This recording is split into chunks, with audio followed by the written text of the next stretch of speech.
Hello, BookTube. I'm Jonathan, and today I'm joined by Charlie and Jack from BookJack. Jack, am I right in saying that you enjoy the literary side of sci-fi? Because I feel like I learn a lot from your thought-provoking reviews. Is that a type of sci-fi you enjoy? I definitely like literary sci-fi. I like philosophical sci-fi. If you want to talk to someone about books that make you think, you found the right person. Overthinker extraordinaire, right here. There you go. I like the branding. Charlie does too. Sometimes you're in the mood for pew pew sci-fi. Sometimes I'm in the mood for hard sci-fi that's going to break with my brain with concepts that I only half understand and pretend to. But today, the type of sci-fi I wanted to talk about was that philosophical sci-fi. Things that are going to make you think about the human condition, the future of humanity, all that kind of stuff. We're going to get into it with six recommendations, three each from some books that we think might you guys might enjoy. So, Jack, as the guest, would you like to kick us off with your first book recommendation? Sure. Yeah. First one I got for you is Parable of the Sower by Octavia Butler. Very If you've heard nice. people talk about that book, they usually say it's pretty depressing, and it is. But I actually came away from it feeling pretty hopeful about humanity as a whole, and kind of surprised at Interesting. people's takeaways that it was depressing. It's about a world, it's a dystopia, and I'm hesitant to compare it to our world, but I do believe it is set in 2024. And it's a world that's on the brink of collapse through climate change and economic downfall. Our main character, though, is lucky enough to be born behind walls, so she's protected from it to an extent. But still, those walls come down, and she is made subject to the masses who are scrambling for the scarcity of resources around them and made kind of brutal because of it. Now, Interesting. the interesting part is that the main character suffers from hyper empathy, and that kind of Oh, tells you what this book might be getting at. Hyper empathy is exactly that. You know, if you see someone get punched, empathy you feel it in a way. But hyper empathy, if she sees someone gets punched, she physically feels it. And if she oh. sees someone get shot, she physically feels that. It might make you want to hide. It might avoid just being around potentially bad situations. I don't want to be. I don't want to be a secondhand casualty. Exactly. And she certainly could never defend herself. Hmm. And I think that's what most people would do is they would hide and they would totally separate themselves from this problem. But that's what makes this main character exceptional is that she doesn't and she stands up to it. And even with that massive liability over her, she still goes out into the world and trusts people.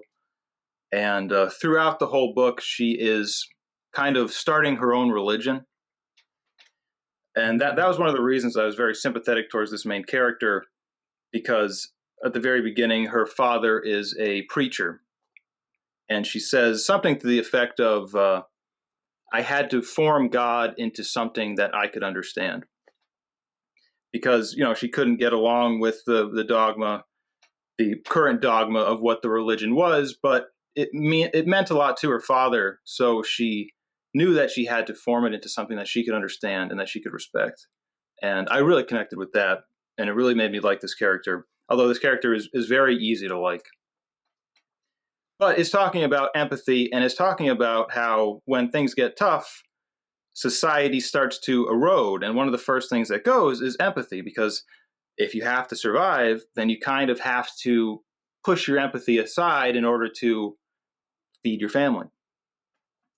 But with this main character, that's not available. So she is kind of the rock of society. She is trying to hold it all together even when it's all falling apart and everyone around her is becoming these brutal monsters, but she can't.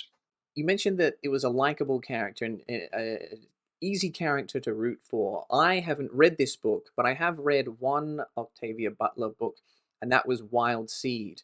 And an interesting thing for me in that book was there were two main characters, one of which was very unlikable intentionally, And the other, I'm not sure exactly what Butler's intentions were. I think they were definitely supposed to be more likable, but I found them quite frustrating. Their sort of inability to act, whether that was constraints put on them externally or internally, kind of had me like frustrated. I'm like, no, we need to be doing more. So that was sort of a unique reading experience. And she had a lot of interesting concepts and themes delivered in a very matter-of-fact prose, in my opinion. I liked, part of me wanted, can we go somewhere? Oh, Charlie wants to go somewhere. Let's see, run free, little poodle. Part of me wanted the story to go a bit places a bit more actively, in a way.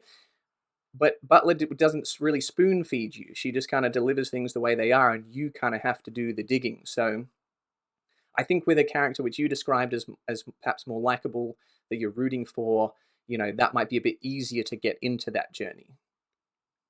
I was definitely surprised by her writing style. For whatever reason, I was under the impression that Butler had this very fanciful, literary style, but it Mm, was very Hemingway, matter of fact, like you said, very straightforward, and it makes for a very compelling story. nice. And I like the fact that it was set in 2024 too. So it might be a good year to pick it up. I do like reading books that were written in the past that were set in the future, and we're now at or past that future. You know, flying cars in the 1990s, that Yeah, type of thing. So it'll be fun to compare the two 2024s and see what's relevant in the book to today. Um, yeah. Hopefully, that won't be our 2024. I think maybe the main character was born in 2024, so maybe we got a few years to go before before the apocalypse. yeah, there's still some time to learn some lessons to avoid this particular future, I hope. Yeah, and Uh, ways to bolster your empathy and manage to not suppress it in order to survive. I like it. It sounds like a good message. Awesome. Definitely is. Well, for my first recommendation, I'm going to go with Flowers for Algernon by Daniel Keyes. So we're on the very light end of the sci-fi spectrum. We might warm up, but not really. This isn't really a hard sci-fi video. If you like hard sci-fi, good on you. I do too, but might not be in today's video all that much. But Flowers for Algernon, we have the premise of a man, Charlie, has a low IQ, and he undergoes this somewhat experimental surgery to increase his intelligence after it was successfully performed on a mouse, which worked initially, but unfortunately the mouse starts to regress. So the question is, will the same thing happen to Charlie?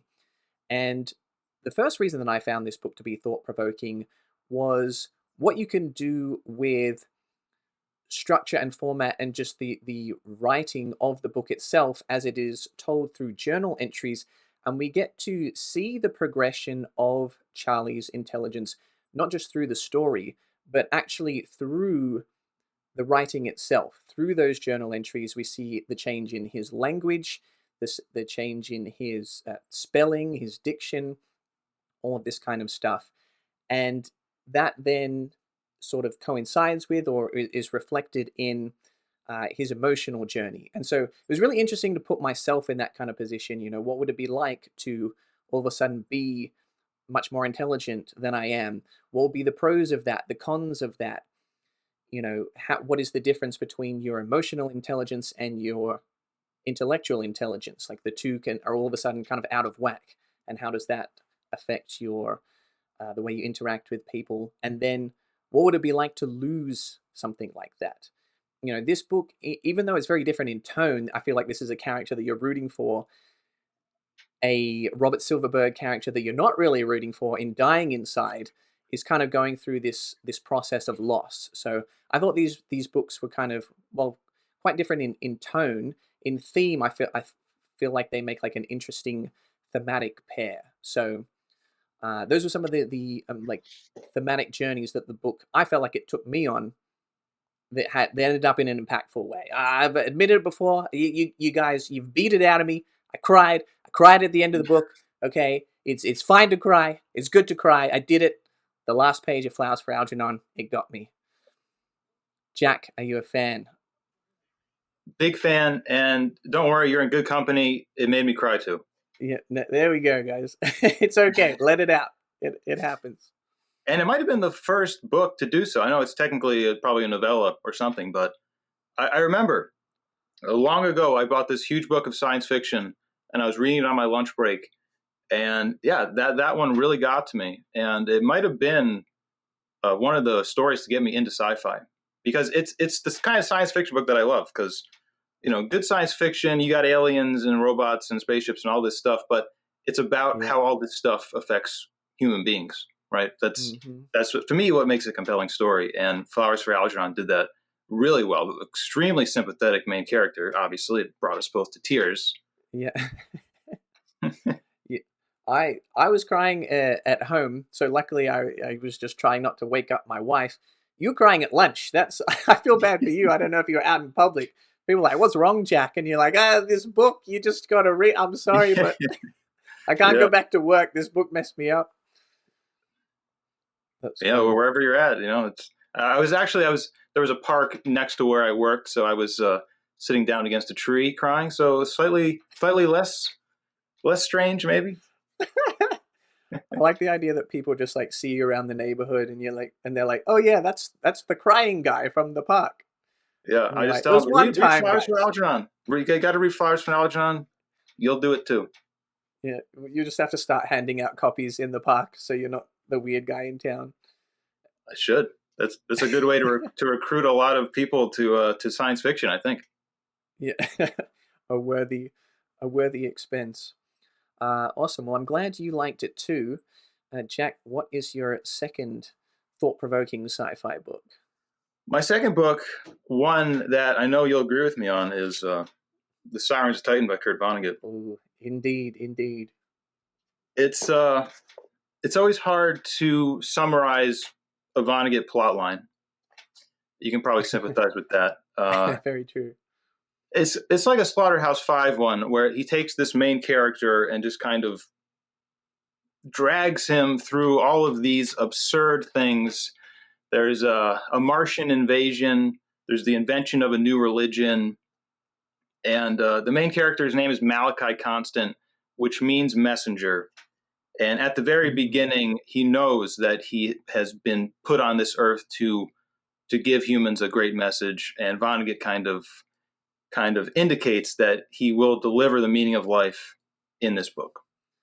So great hook, had me, Yeah.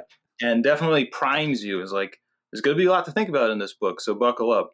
The main message in the book is kind of this classic duel between if we have free will or if we don't, right? If everything is Yeah. predetermined.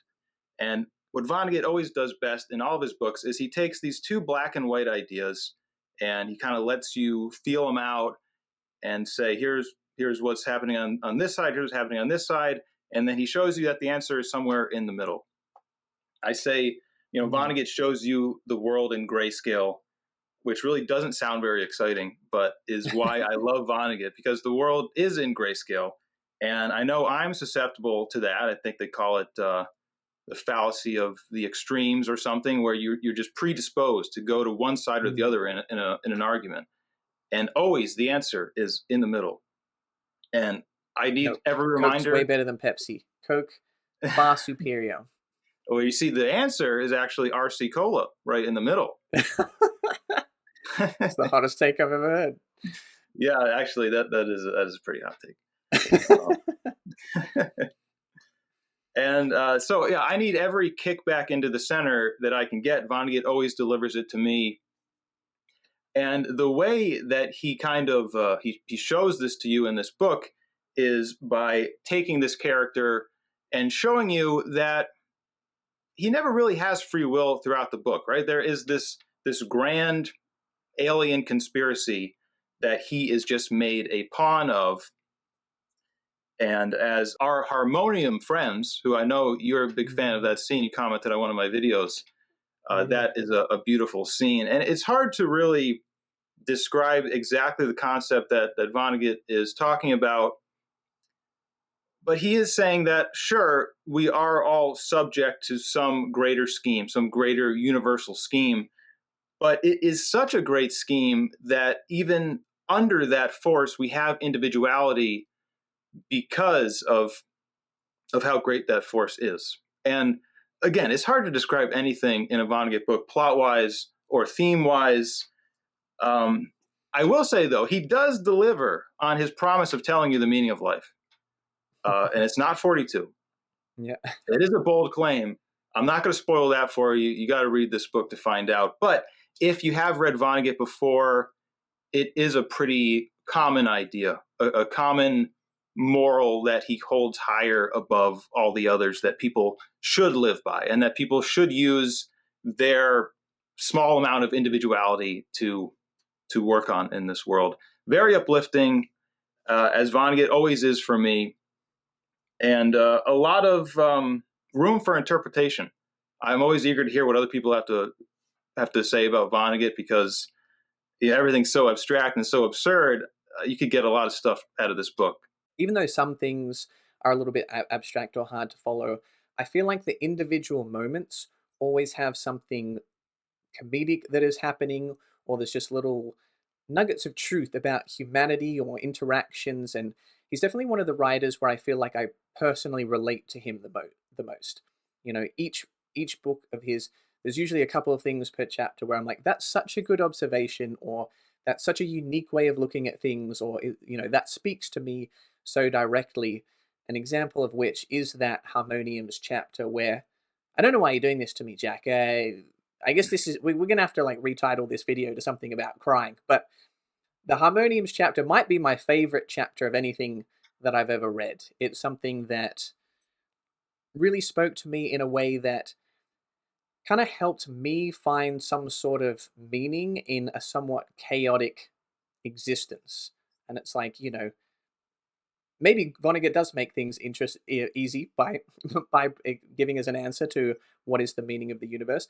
But if you're someone that is struggling to find the meaning of the universe, or you're not sure that there even is one, I feel like Vonnegut gives you pieces through which to connect to other people and live your life. That even though there's all this hardship and stress and confusion in the world, there are these like little anchors. Like Vonnegut just gives you these little anchors to hold on to as like you try to like grow as an individual and make your way through the world. So uh, definitely someone that I've connected to, and hope other people find thought provoking too. Yeah, whenever I'm reading Vonnegut, I'm just so in tune with his writing, and that's partially due to just his ability to write a great story, even with all of these absurd ideas. But yeah, there is some sort of intangible connection that I feel with the guy, that you just understand him at some deeper level, where I can take all of these, admittedly absurd scenarios, and draw all these parallels, these real world parallels to them. It's pretty impressive. Now we're going to move on to a book which is perhaps a little bit more polarizing, and that is The Children of Men by P.D. James. So the film, quite well known. Alfonso Cuarón directed it. Clive Owen stars in it. The book, I feel like has flown a little bit under the radar, so I'm going to do my best to pitch it to you. It is set in a dystopian future where humans have lost the ability to reproduce. There is essentially no future for us as a species. So, what would happen to society when we feel like we have lost our purpose, our sense of place, our direction in the universe or on Earth? What does that mean for us spiritually? And what does it mean just on a day to day basis? How would society function as we live out our last days? And it's a cold read. It's a bleak read. It's a dark read. P.D. James does not shy away in describing this world and the way some of the characters would behave, but just the little rays of hope that shine through this bleak world kind of pulled me through. Even though it's not a particularly action-packed book, it's not a particularly plot-driven book, I was pulled along by the search for the answers to those questions, both through the eyes of the characters and me as a reader wanting to find sort of my own catharsis, sort of exploring these heavy themes. And I think she was able to pull it off because she's such a great writer. It's if you're someone that's super plot or character focused, this book might not hit for you. It's definitely not as thrilling as the film, but just on a sentence by sentence basis, a word by word basis, I feel like she's one of the most impactful sci-fi writers that I've read. So, Jack, did you connect with the Children of Men? I definitely did, and I have read that book actually. I was inspired to because I love the movie, amazing film, Mm-hmm. and the book very different. P.D. James is a mystery writer, so that was kind Yes. of like a one-off thing for her to write Children of Men. Yeah, didn't really write sci-fi. Yeah, the movie I connected more with the movie than the book, admittedly, and it kind of really makes you you think about reproduction and what it means and how crucial an aspect of life that it is, and if it all of a sudden went away, then how that would shape the world and people's perspectives and people's hope for the future. Yeah, it's an interesting thing to think about it. In a way, it's sort of a simultaneously very normal thing that happens possibly a million times a day. Someone can Google the numbers for me, but it happens a lot. And it seems just like a part of everyday life. And yet, at the same time, it's kind of a bizarre, insane miracle and is the explanation for all of us being here and continuing to be here. And so, the way we perceive Earth and humans and spirituality can change like that just based on our ability or inability to continue that. So I thought it was a rich place to start a novel, and I think she did a good job of exploring it. It's definitely a good concept. Actually, I was inspired to write a few chapters of a book with that same premise, where all of a sudden Very no cool. human is fertile anymore, because that would have so many implications. Mm. It's just endless where you could go with that idea, and the amount of emotional weight to it as well. It's just seemingly endless because when you get down to it, we're here as humans to do three things: eat, sleep, and reproduce. You take one of those away, that's a huge chunk of our lives missing. And yeah, and the main character of that book and the movie, although actually that is something the movie leaves out, is well, it does have it in there, but it's very subtle about the history of the main character and why he is maybe more attached to trying to keep humanity going than the others. Tragic backstory. Yeah, I was also intrigued by the main character being a historian and the importance of history, what you can learn from it, the value of it to civilization, but also an individual's ability to get stuck in history and sort of what decisions you make are kind of influenced by where your mind and where your energy is. Is it on things that have happened in the past? Is it in the present? Or is it on things that haven't happened yet? So that might not be totally original, having viewing things from a historian's perspective. But I guess I haven't read a ton of characters like that myself, so I thought it added an extra layer to the story. Yeah, I agree. I mean, they're definitely hung up on that one mistake that they made, and Mm. you can sympathize with that because if you make a mistake like that, it's going to take a long time to let that go, and it's going to bleed into a lot of your present decisions and mindsets. And but he's stronger for that and getting through that, and it really helps you root for the guy. Yeah, that's a good perspective. All right, Jack, what is your third and final thought-provoking sci-fi book? All right, last book I got for you here is Artemis by Andy Weir. No, I'm just Ah, kidding, but it is interesting. a good Ah! book. It is a good book. I know you said you like Andy Weir, but you haven't read this one. I loved The Martian and I love Project Hail Mary, and the opinions are just so down on Artemis that I'm scared to read it because he set the bar so high with the other two. He did. So your expectations do have to be a little lower, but it's a good time out in space. It's action packed. There's some cool ideas. The main character does get on your nerves a little bit by the end of it, but it's worthwhile. I'm saying so. Maybe not Okay. thought provoking, but a good book. Slightly underrated. Yes, definitely underrated here on YouTube. Okay. But actually, my last book is The Lathe of Heaven by Ursula K. Le Guin. Interesting. It took me a while to decide which of Le Guin's books I wanted to talk about because I love them all. They're all thought-provoking. My favorite science fiction book of all time, Left Hand of Darkness, is definitely a thought-provoking book, but I thought it was too thought-provoking, and there's just so many different aspects of that book to talk about. So, Lathe of Heaven is technically a novella. It's a lot shorter, and it's a little more focused in what it makes you think about. Gotcha. It is another very familiar dystopia. This one, I'm not sure what year it was set, but it could be 2024. There's just some bigger world problems. There's a lot of drug addiction. It's the very stereotypical, old science fiction, overpopulation frenzy kind of thing. And it rains all the time. So definitely set in Seattle or Portland, where Le Guin is from. And our main character is having trouble with their dreams. They are affecting his life poorly.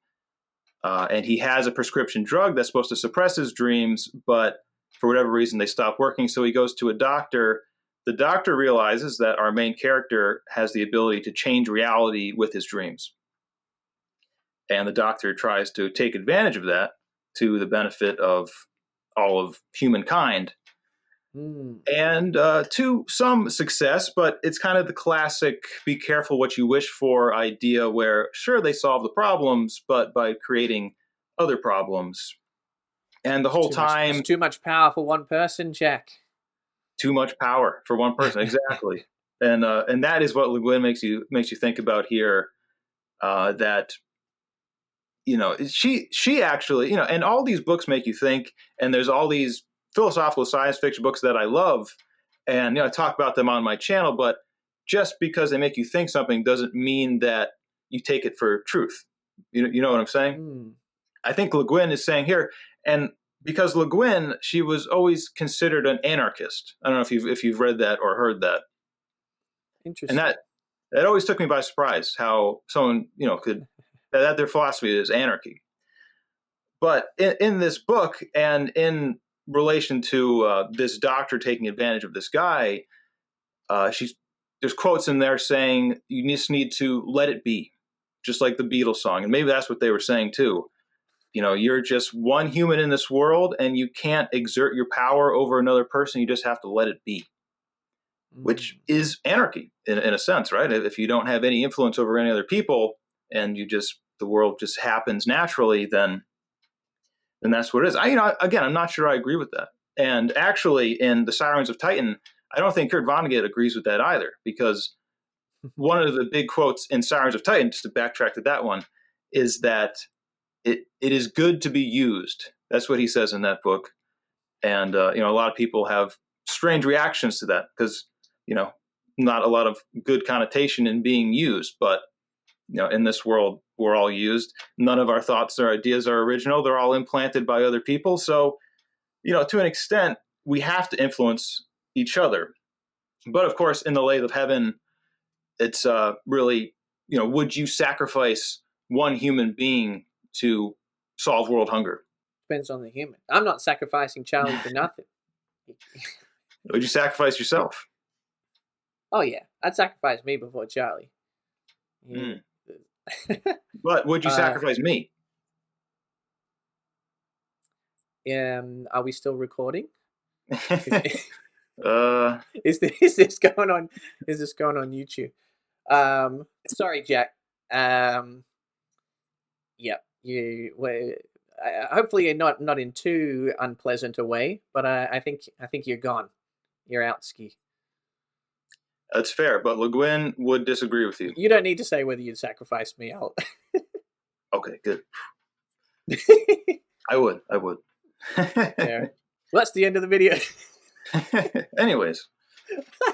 No, it's fair. No, but I do like those kind of hypothetical questions, and there's obviously always like the intricacy of the context and stuff. Like for example, with the Vonnegut quote, it's like, well, how exactly am I being used, and by whom, and for what ends, and through which methods?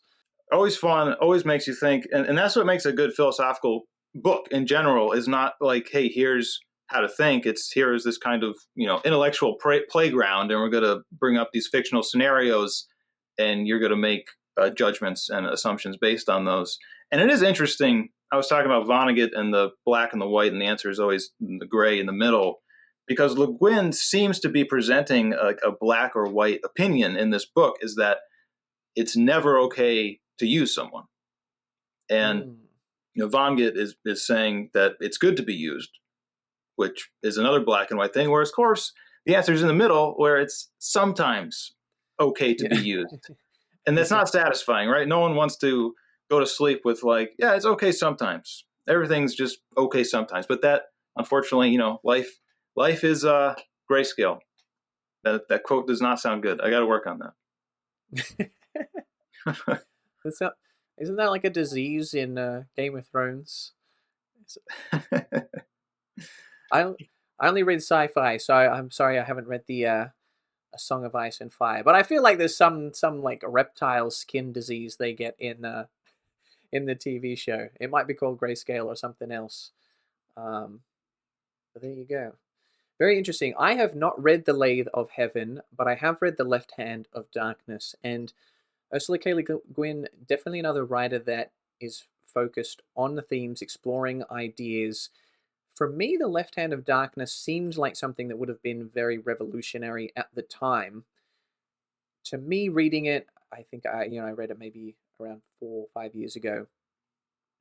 I was intrigued, but I never kind of got to that point where it blew me away. It didn't feel revolutionary for me reading it in 2020. But you said it's one of, if not your favorite book. So it definitely has the capacity to affect a modern audience. I just didn't quite click with it. But I am intrigued by Le Guin and reading more of her books. I definitely want to read The Dispossessed and The Lathe of Heaven, which I've heard was a bit of an ode to PKD, writing. It has a bit of a Philip K. Dick style, and I'm a PKD fan, so it'd be interesting to see what she does with maybe something that's a little surreal, dreamlike, trippy. Um, I'd like to see her write in that space and see if it clicks for me. PKD PKD did call The Lathe of Heaven one of the best novels, I think is the quote. Okay, they One high of the best praise. novels. So you and PKD are in agreement. I guess so, yeah. Yeah, the double stamp of we'll put that on the re-release. We'll have the PKD and the Book Jack quotes on the back cover. Yeah. I like it.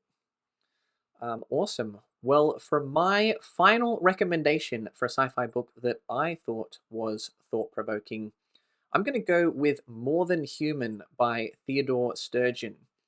So we've been focusing on classic sci-fi, other than Artemis. Artemis repping the modern sci-fi in today's video.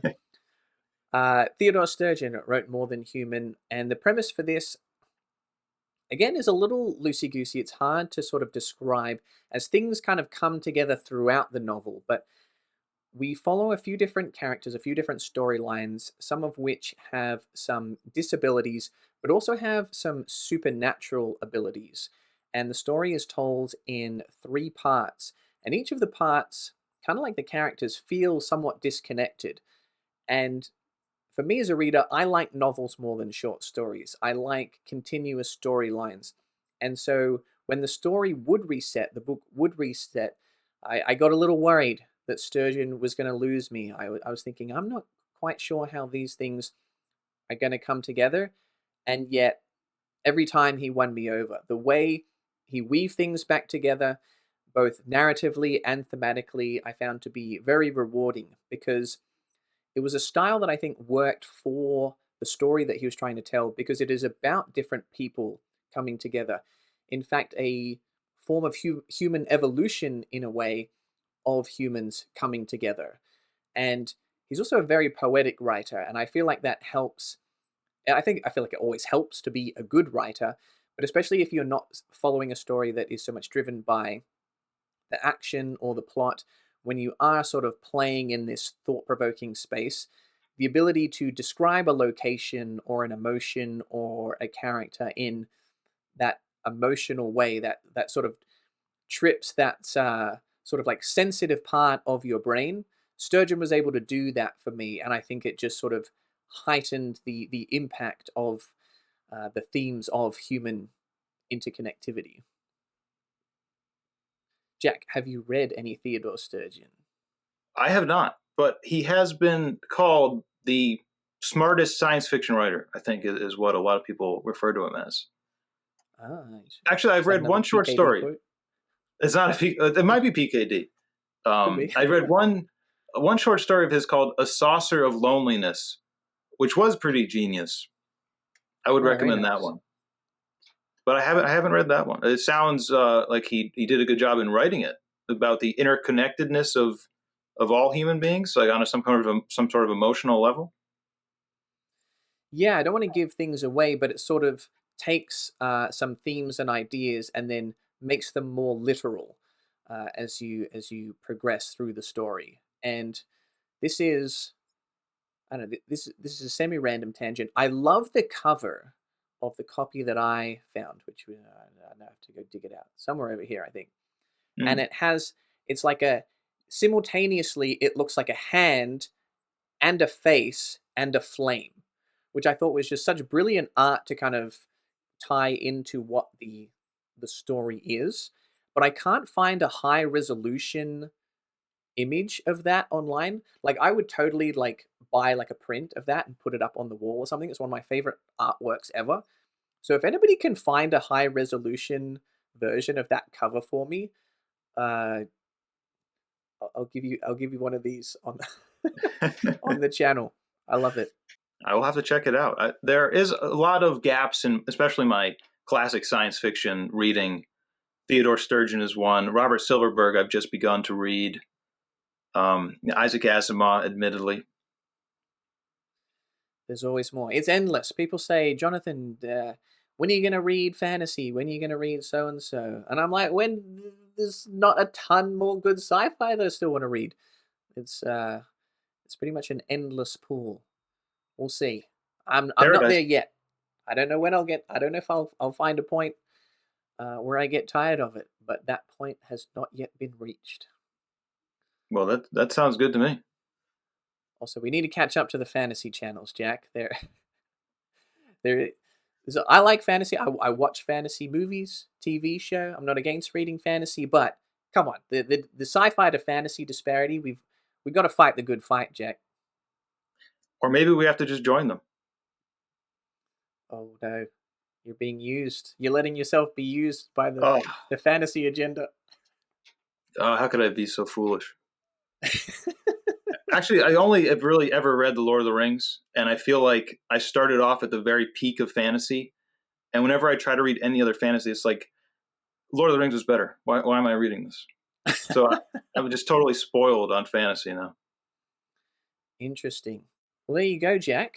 Those are six interesting books. I appreciate all of your recommendations. Do you have anything to shout out before we wrap up the video? Well, I just wanted to congratulate you on 10,000 subscribers. It's huge. Oh, thank you. Well, thank you for being a part of it. Thank you everyone for helping build our little sci-fi community, doing our part. It's been a fun journey. We'll see how many fans we can spread continue to spread sci-fi to. Well, I just go to the park and I'll give people copies of Flowers for Algernon. Like I said, it's the most efficient way, I think. I like how I gave you the opportunity to like shout out something, and you complimented me. Nicest guest award, Jack. Yeah, I'm Everyone not a else, great YouTuber. I'm not great at let self down by promotion. comparison. Well, I'll do it for you. Go check out Book Jack. Subscribe to his channel. He does some Thank you. amazing reviews.